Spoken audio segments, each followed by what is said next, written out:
Hi there, YouTubes. So, generally my channel deals with LGBT rights. But, the other day I was having a conversation with a theist, specifically a Christian. And they brought up the point of, you cannot know my God through logic. To me, this sounds like a cop-out, honestly. So, I just have to close my eyes, cover my ears, put gloves on my hands, plug my nose, and put a wad of cotton in my mouth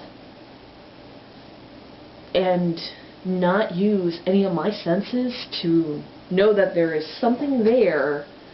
Even though I can't sense it, I can't use anything. I can't measure it.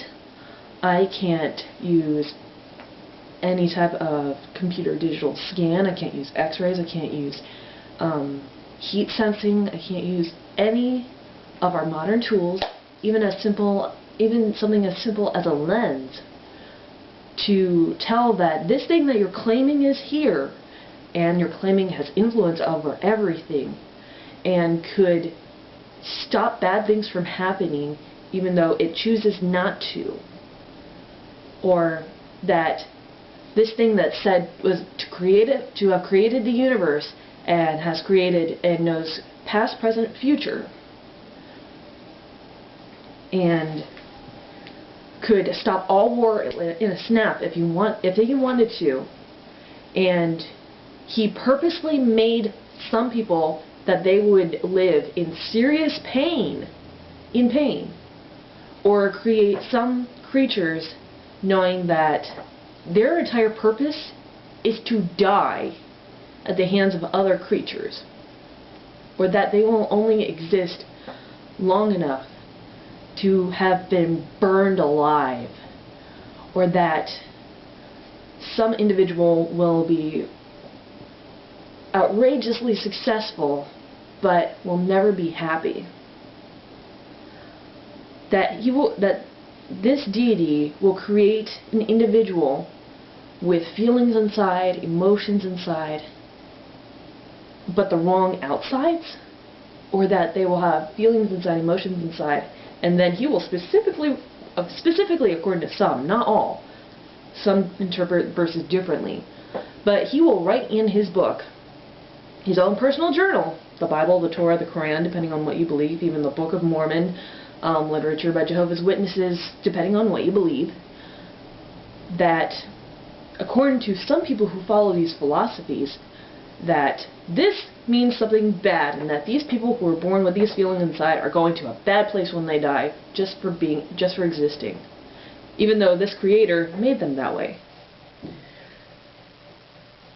And you're telling me that I will never know your deity through logic, through things that I can observe in my world, and that even though if I look at your deity from a skeptical perspective, or from an outsider's perspective, and I see all this bullshit, you're telling me that your deity is still real, and that I have to shut off my brain, basically, to know your deity? That's a cop-out, and that is pathetic. I'm an atheist. I see no significant evidence of a deity. And actually, when it comes to the deity I was raised with, Yahweh, and Emmanuel of Nazareth, I see a lot of evidence to the contrary. And,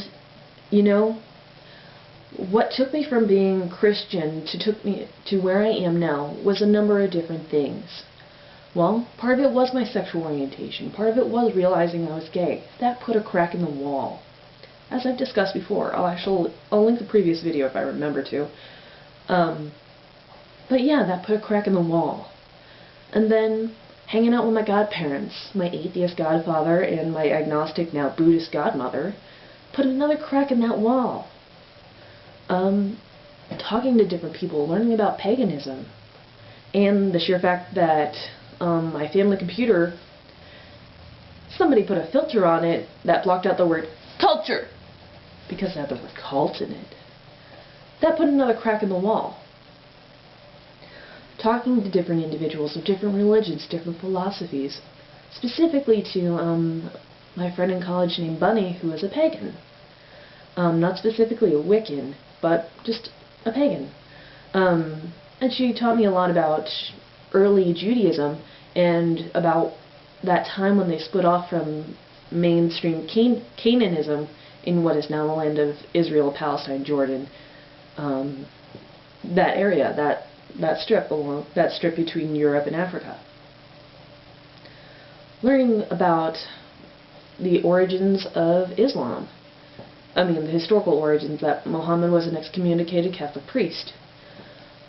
Learning about how all these other cultures in this area of northern Africa to the northern Middle East would have influenced this particular group of individuals who become the Jewish people, who would later become the Christian people, who would later become the Muslim people, and all their many split-offs and tributaries into Protestantism, Mormonism, Jehovah's Witnesses, and so on and so forth.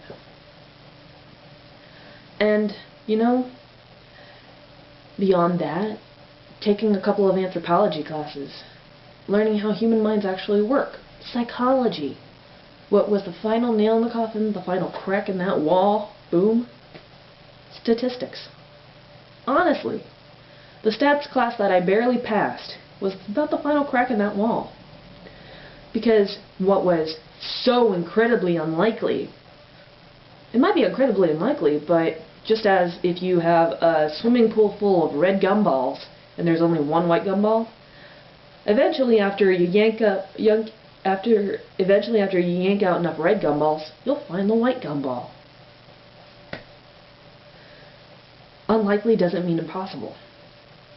It's statistically unlikely for me to be sitting here, me as a bipedal Homo sapiens sapien, well, a bipedal air-breathing creature sitting in a structure that was artificially created, wearing artificial fibers and eating toast, which is, well, it's wheat combined with wheat strains that were specifically bred to create the flour, and butter that was, again, humans taking over the evolutionary path of cows and specifically breeding a Holstein, or creating the Holstein. It's statistically unlikely for me to be here if you actually look at the universe, the billions of star systems that there are out there. Statistically, it's unlikely for me to be here doing this now. It's unlikely, but hey, look. I am sitting here, Raven Blaze, eating toast and talking to you through YouTube. So obviously, it's possible. The idea that you will not know me you will not know somebody, an individual, a deity, through logic, is a cop-out. It's pathetic. You want me to know something? Show it to me in ways that make sense in the order of the natural universe. Because if you can't, then that's just a really weird thought in your head. And some would say, well, what's the difference between a religion and a mental illness? You're hearing voices. You're saying, oh, well, this feeling is caused by that rock over there. That rock over there, I can hear it talking to me. Or, I can hear this invisible voice talking to me. This invisible presence. And this invisible presence is telling me to do these things. And this invisible presence is threatening me with a bad place when I die. So if I push a little old lady out into traffic, this invisible presence that I can't prove exists is going to send me to a bad place that I also cannot prove exists when I die. Or if you go to the completely opposite end of the perspective of the spectrum, this little voice inside my head that I can't prove exists and is threatening to send me to a bad place when I die, if I don't push the little old lady out into traffic, is telling me to push that little old lady out into traffic. What's the difference? Either way, you have an individual with a voice inside their head that they can't prove actually exists, saying, I'm going to be sent to a bad place when I die, even though they can't prove that that exists either. I will never know your deity through logic. And yet, Your deity was said to have created me with this logical brain, all this sensory input, all these different technologies in order for me to know my universe better. And yet I can't use any of these technologies or any of these massive inputs to know your deity. I just have to feel it inside my chest or inside my skull, which is I'm using the exact same sensory neurons to feel this shit as I do to feel my toast and to perceive and experience my toast. That doesn't make any sense, and it's stupid. What makes my friend's higher power, their deity, any better than the flying spaghetti monster? You will never know the flying spaghetti monster until you take off him and are full. In college, I was devoutly Pastafarian. Well, and I definitely still do hold ties to the Church of the Flying Spaghetti Monster. Can I get a raw men? Come on, you guys. Can I get a raw men? Yes. The Flying Spaghetti Monster has a book. There are millions of Pastafarians out in the world. There's a website. There are a good chunk of YouTube videos. And yeah, it's kind of becoming one of the less popular of the admittedly fake religions, because at least we're honest. It's still around. And, you know, once in a while, I will put my hand over my heart or raise my plate and my fork and sing on top of spaghetti as I'm sipping a beer and feeling very connected to my God. Ramen, I say, ramen. And my friend will never know of the Flying Spaghetti Monster through logic. He just has to feel it within his stomach. Hopefully you can see the parallel. Beyond this, you know, my friend was saying, well, Pastafarianism is an insult. It's bigotry or something like that. No. It's a mirror. Because it's taking the exact same thing that you have for your deity and your religion and showing it to you. This is your deity, or this is my friend's deity and their religion. This is the Flying Spaghetti Monster. Well, the newly appendages of the Flying Spaghetti Monster. And this person says, oh, well, I have a book, and I have this feeling inside me. Pastafarians, we have a book, and we have a feeling inside us. There are millions of us. There are millions of us. Come on. So, this has been a little bit rambly, a little bit ranty, but I hope that you see my point. And I'm not making this video to insult the numerous Christians, the hundreds of thousands, if not the millions of Christians out there who are gay positive. Because, you know, I view gay positive churches as definitely a positive force in the world.